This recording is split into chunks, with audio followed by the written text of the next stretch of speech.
All right, hello, and thank you for joining us for another podcast of the Gospel Rescue Mission. Today we are going to talk about low barrier shelters are a myth. There's a lot of talk in the community about low barrier shelters, and I would just say that there's a lot of things that the average person isn't considering when they think about a low barrier shelter and what that means. You know, it's fall here in Southern Oregon, and the leaves are changing colors. The steelhead are in the river. The deer are hiding from their hunters, and we suddenly remember how cold it gets here. And every year in my 10-year employment with the Gospel Rescue Mission, around October, we get pelted with the same exact questions by the media. They always go something like this: Are you going to change your rules to allow more people when the temperature drops? Or can people just come in to get warm? And every year, it breaks my heart to realize that the answer I give will disappoint them, and that they really only want the news answer. Every year, we go back to the same old search for a hero, offering a safe, low-barrier shelter from the elements, and an implied condemnation of the Gospel Rescue Mission and organizations like that because they have so many rules. We answer their questions. The truth is they're just not listening. When we talk about this low barrier, I'm always asking, how low is low? What defines a barrier? I'm told that a barrier is anything that prohibits somebody from receiving services. And so if I ask a question like, well, is our county jail low barrier? In other words, can a person with an addiction enter the jail and be expected to quit using that substance during the duration of their stay? Or does their addiction pose as the barrier? They answer something like, of course, it's not a low barrier shelter because you must commit a crime to get in. The barrier isn't the addiction, but the need to be a criminal. That's the barrier to getting into the jail. And I ask, well, why is that barrier there then? I know it sounds obvious, but they'll say, well, because a non-criminal wouldn't be safe in the criminal population. And a non-criminal has earned a greater degree of dignity than the criminal population.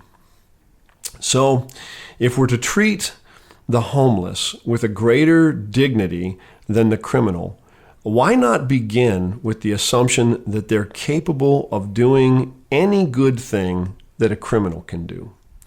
We expect that a criminal has to stop all of their addictions cold turkey without dying. And yet, to expect that of a law-abiding citizen who happens to be homeless, it's somehow raising an insurmountable barrier?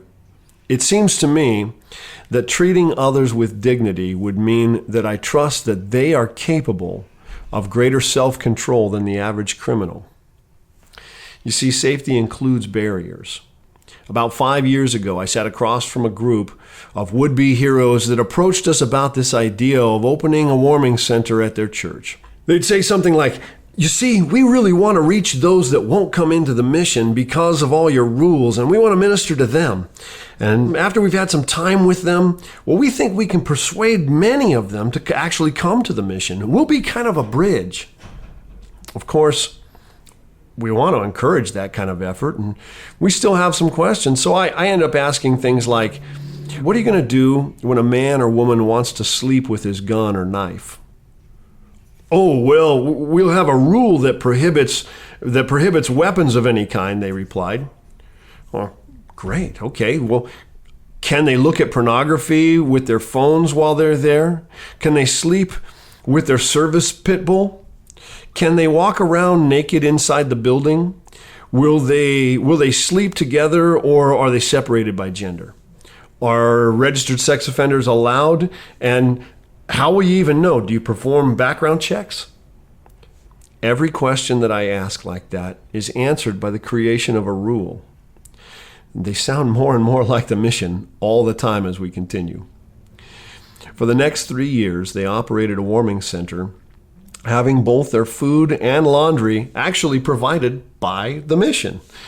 They had to call the police almost nightly. Their building was damaged and defaced by those that they cared for. Not a single person out of that group was ever added to the mission as a result of their efforts. Eventually, by year 4, they could no longer find volunteers willing to keep the program going. And that was only a one-night-a-week shelter. In the words of a former president, I think they misunderestimated the problem.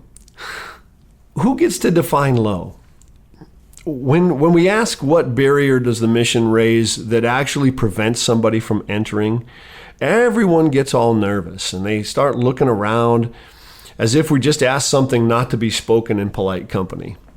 Eventually it comes down to either our nicotine cessation policy and or the fact that we're Christians and, we do Christian-y things like pray and read the Bible around our resident population.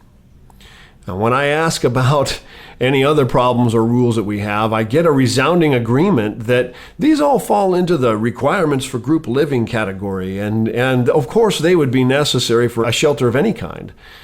So let's look at these two enormous obstacles and see how insurmountable they really are. Let's start with the no nicotine policy. Our nicotine cessation policy has been a part of our program for over 10 years. In the last 6 years, it has included the temporary offering of nicotine patches to assist for the first 5 weeks of quitting, along with a professionally run weekly support group. Our belief is that tobacco is a luxury and that a homeless person cannot afford it, and therefore it is critical that they discard this during their stay with us, not to mention that it's bad for their health. On average, we lose less than 5% of our resident population due to failure to keeping the agreement to quit. 1/3 of those that fail will return and re-enter our program to try again. The truth is that the majority of our resident population actually quit for the duration of their stay. Rather than a barrier, I'd call that a huge success and a big step forward for those who are looking for a changed life. Residents often report a new sense of self-confidence in life. If I can quit smoking, I can do anything. That's a common phrase here. We celebrate this victory with them, and we move on to things that make for independent living. In the end, it seems a larger obstacle for people outside of the program than for those who've entered it. It is particularly hard for those who imagine that a homeless person is incapable of behavior that society would expect of a criminal. Now let's talk about Christianity. One may argue that a person entering the mission may not be a Christian and therefore would be harmed by being made to listen to Bible studies and prayers. If I suppose that we make the word harm to mean something that's utterly foreign to it, then sure. But if we get to redefine words to make our case, then we just devolve into nonsense. I would argue that our culture's inability to listen to those who we disagree with plays a role in the homeless person's decision to isolate from the rest of society, and therefore to reintroduce them to the practice of listening respectfully when someone is speaking about ideas contrary to their own, regardless of the topic, is actually helpful. We live in a time that imagines a virtuous society apart from religion. But if the 20th century has taught us anything, it is that societies that exclude or marginalize religion commit the greatest atrocities in human history. Virtue and religious freedom are absolutely inseparable pairs of supports that make our country great. It is Christianity that teaches that even fallen, broken persons are redeemable and capable of greatness, in part due to their being created in the image of God. Not being limited by class or caste, we are made to be free and to honor the one who made us. So where is the barrier in this message? Let me suggest to you, there is no barrier there. So the answer, what kind of shelter could possibly meet those criteria that we're looking for? It must be safe.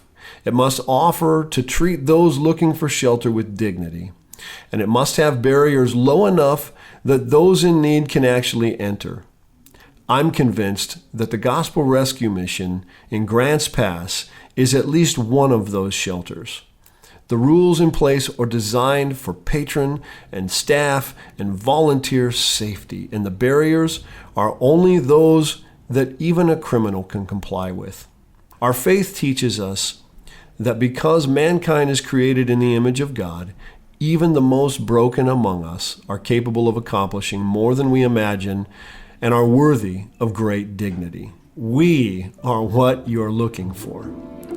Well, that's another podcast of the Gospel Rescue Mission. Thanks for taking the time to listen to me. And if any of this strikes a chord in your heart, rings a bell, makes you say, yeah, man, that's something that other people need to hear, would you do me the favor of sharing it?